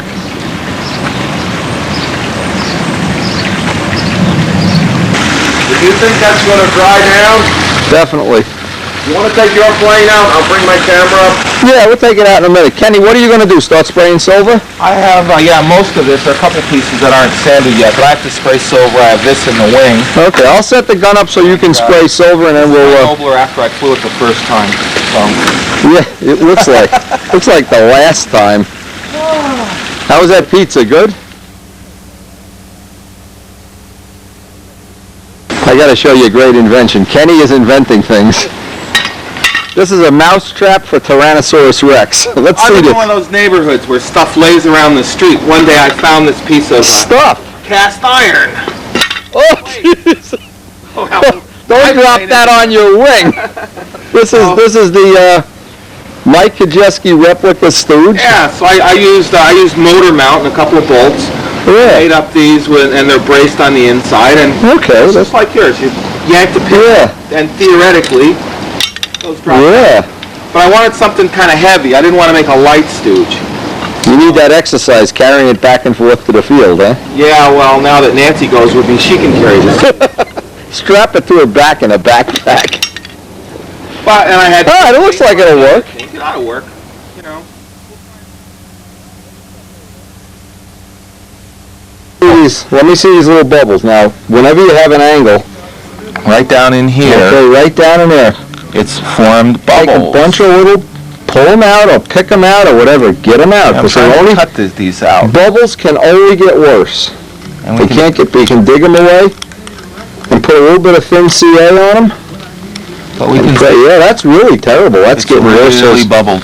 Yeah. Anytime you have a reverse curve like that, it's going to be prone to bubbling. I want to know one other thing. Why did I notice this after everything else is perfect? Because you're fussy. Yeah, fussy. Were these the wheel pans from the kit? Nothing, this kit was copied. It's actually such a nice set of wheel pants, you hate to see them, not be perfect. That's why I'm going through the trouble. Yeah. Because Let's make it perfect. Perfect is better than almost perfect. I mean, these wheel pants could last for 3 no.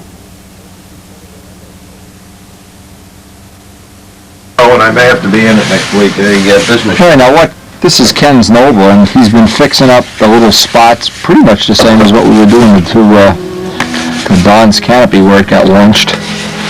I learned something very important over in this section, right? What did you do there? You got it too thin? No, I didn't get it too thin. The sheeting wasn't perfect. Oh, okay. It was real thin. And I wanted to get the ripple out, and I got most of the ripple out. But what I really learned was that... 1 second. What's he talking about? What? The garage door is open. Yeah, I know.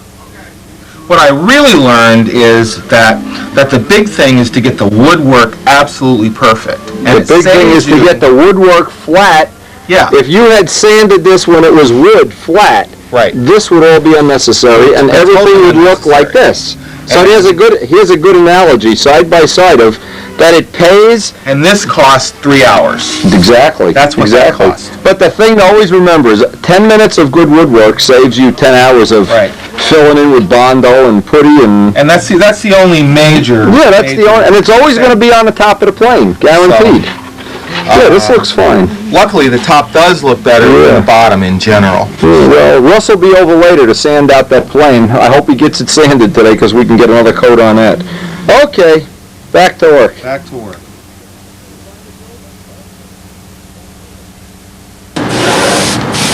You find a lot of stuff with that silver, don't you? All these little things I thought I had just perfect, and they're... Oh yeah, until you put, that's the purpose of doing the silver. If you really see out at the tip here, I can even see there's stuff out at the tip. Yes. But that's how you get to be a real master. You've got to know that's going to happen to everybody. That's not only happening to you, that's happening to everybody. Well, That's what they make putty and sand it off. yeah. Hey, by the way, I got to go get sandpaper. I just realized I have no more 220. Do you need anything from Chard? Is there anything you need? I need some M600, and I need some of that wet and dry paper that I've been sanding this with. I don't know whether you get that there or not. Yeah.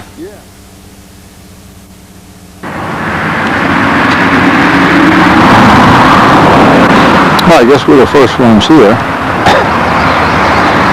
Trying to see if anybody...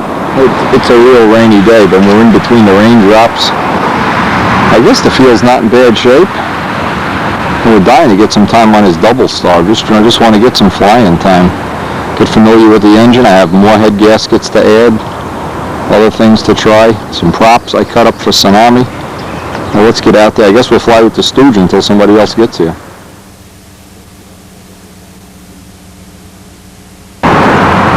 We've been back and forth to the car about 14 times already. But we did learn quite a bit this morning, even though we're here by, all by our little lonesome self with the stooge. We did manage to go through quite a bit of the hardware and get some real hard data on what's hopefully going to be a good setup for us.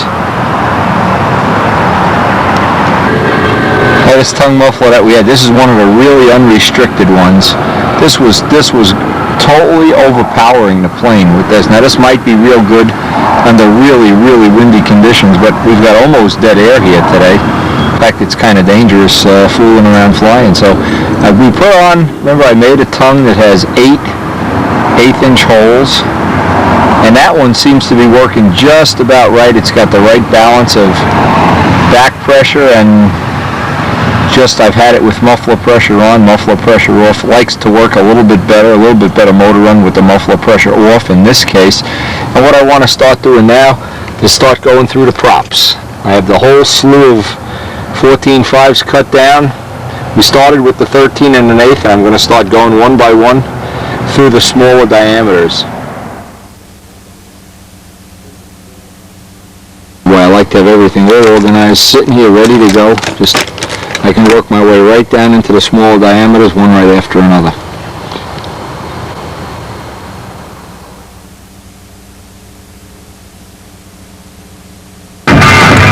Yeah, that's right. That's what happened to our great flying day. Everybody's hiding under the tarp, going home. What a wipeout. Well, I got a couple flights anyway.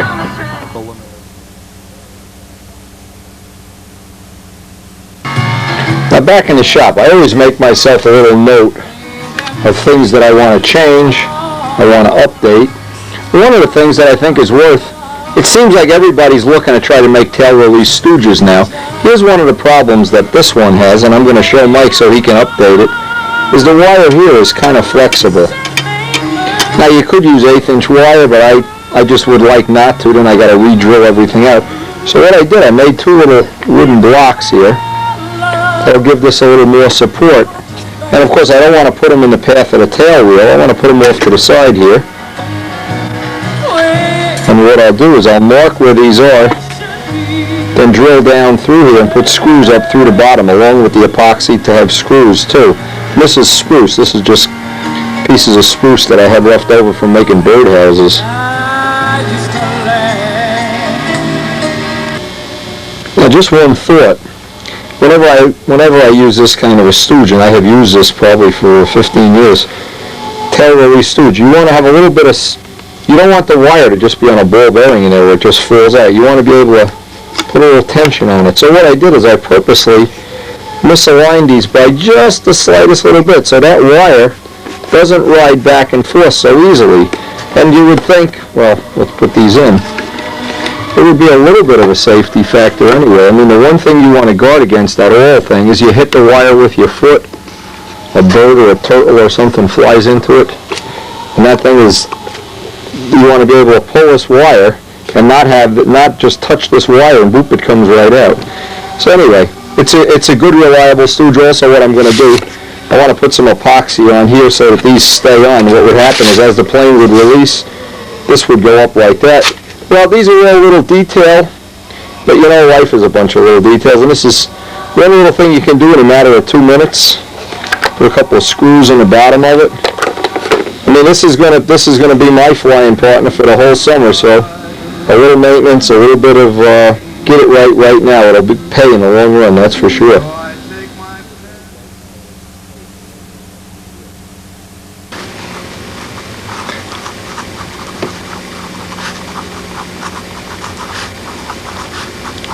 Now, this is funny, and this is the way it always works.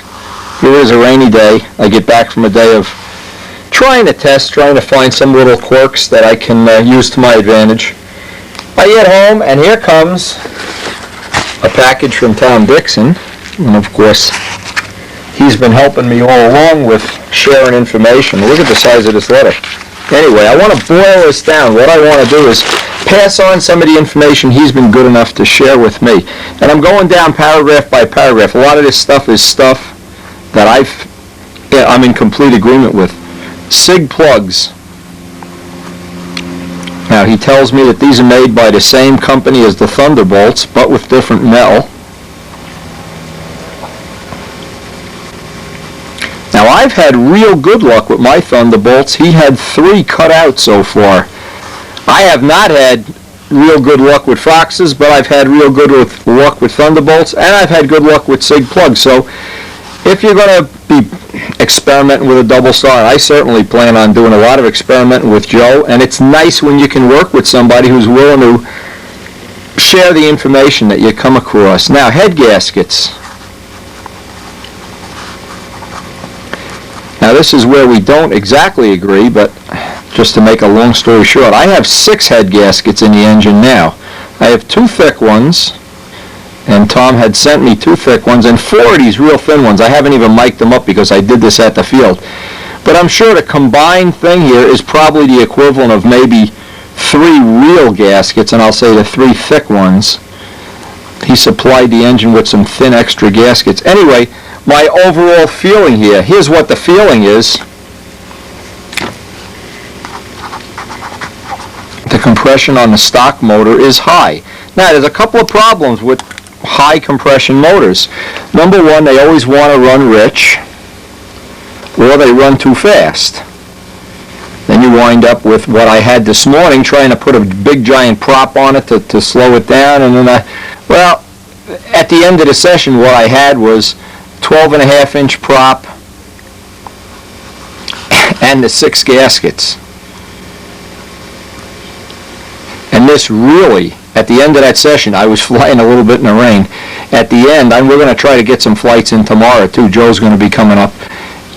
This combination, see what this definitely points me in the direction of is, the first thing I'm not going to be trying to do is make more power, use 10% fuel, try higher pitch props. Everything that we've done so far to this motor is to detune it and make it more not really more user friendly, just make it more of a pussycat and less of a lion. Now, fuel.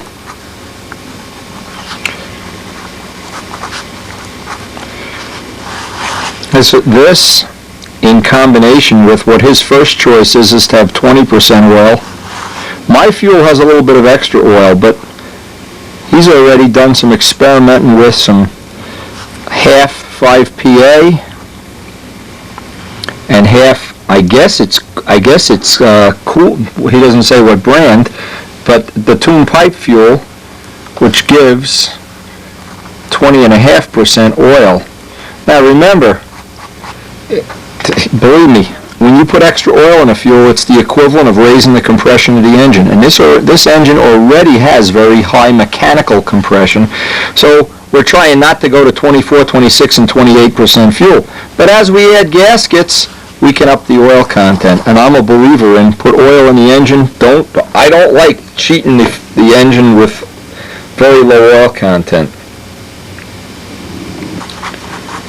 Now, Tom had mentioned backflipping. Backflip starts when an engine backflips, and that means you're turning it back away from compression and hitting it backwards, letting it fire forward.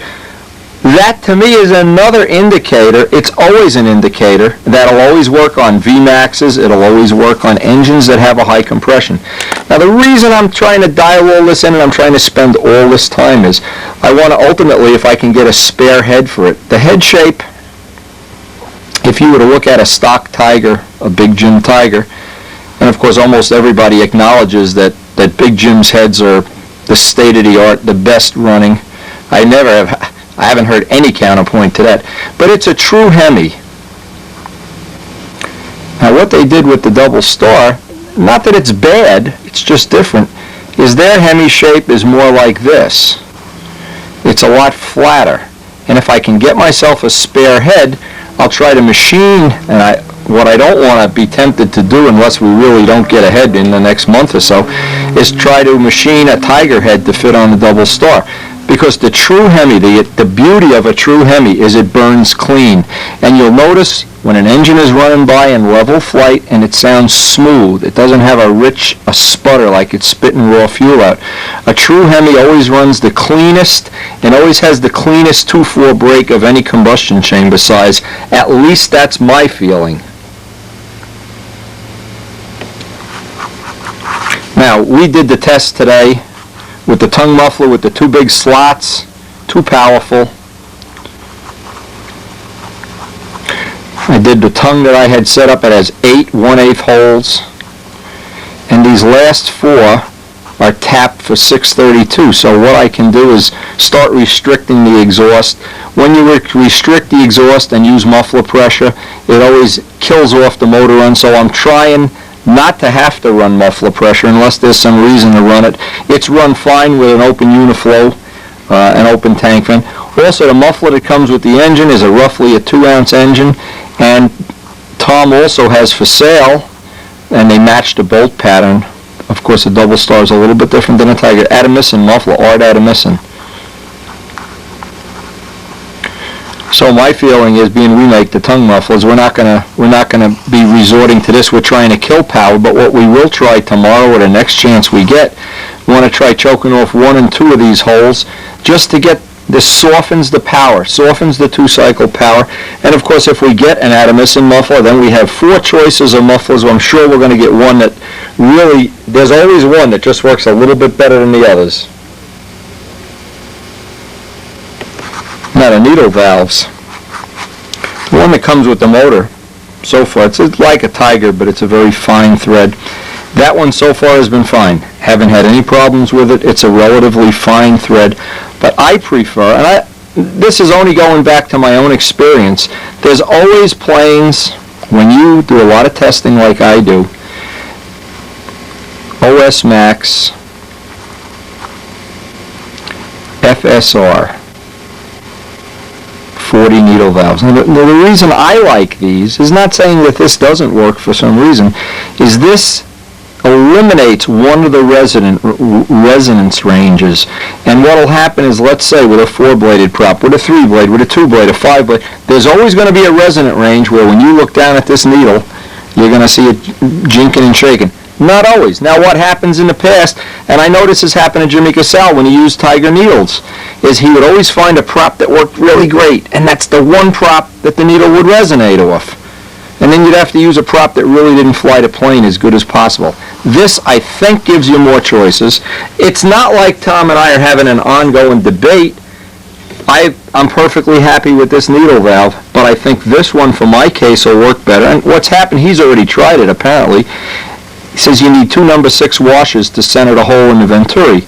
Well, one of the things we'll be trying is, if we ever get some extra time down a machine shop, make up a couple of venturis and spray bar assemblies. That's one of the next things in developing this engine. But all that aside,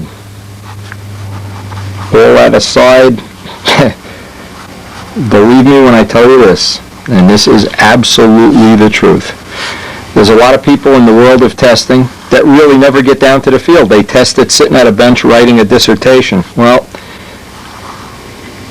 I don't know what results you get, but I know I've read some pretty bizarre things in magazines saying that this works and that works and this works and that, and the reality was somebody was just writing himself a story.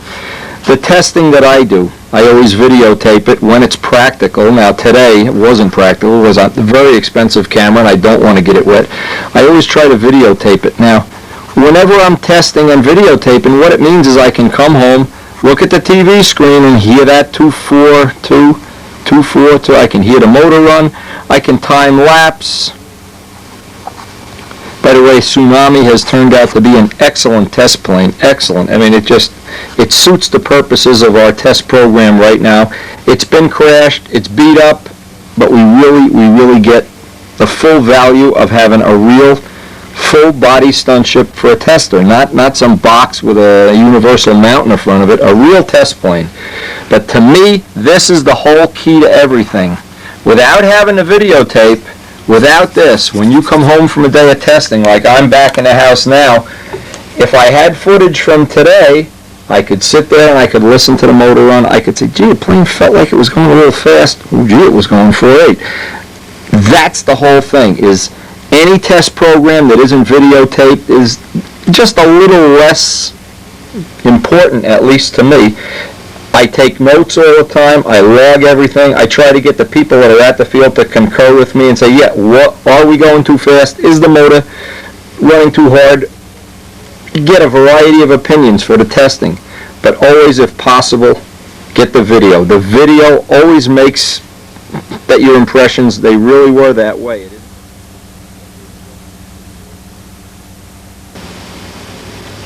Alright, and closing out the tape, and we're coming up on the end.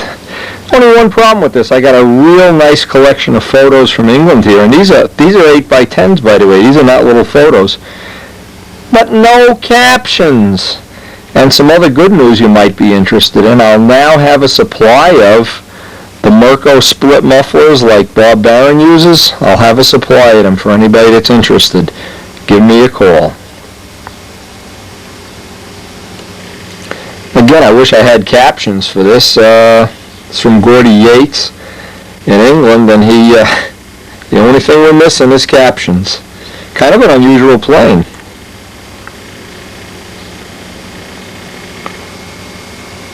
This has the look of a Cardinal kit. Oh, it's Hank DeJong's Cardinal kit. Okay. All photos from England. Now, Gordy's already got a built-up Cardinal kit. He's going to start it, and I hope he's going to be feeding us some pictures as he finishes it.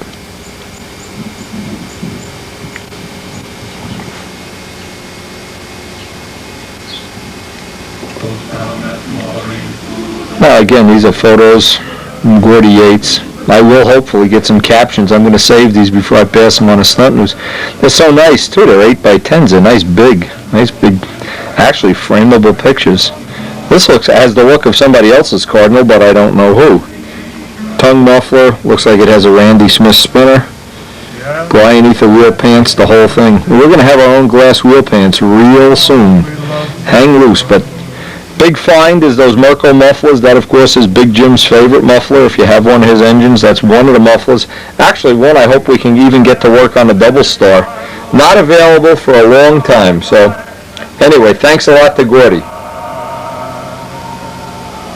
Then we'll pass and be forgotten with See you on the next tape. we're poor as lads who have lost our way.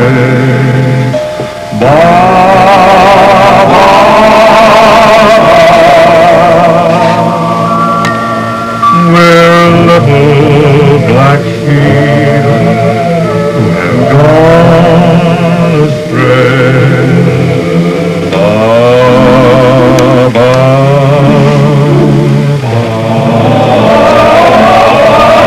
Gentlemen songsters off on the street.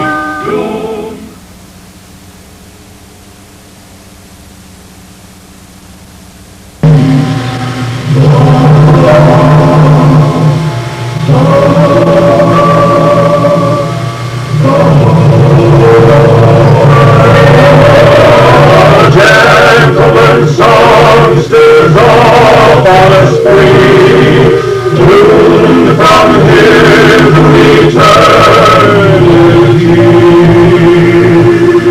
Lord, have mercy on such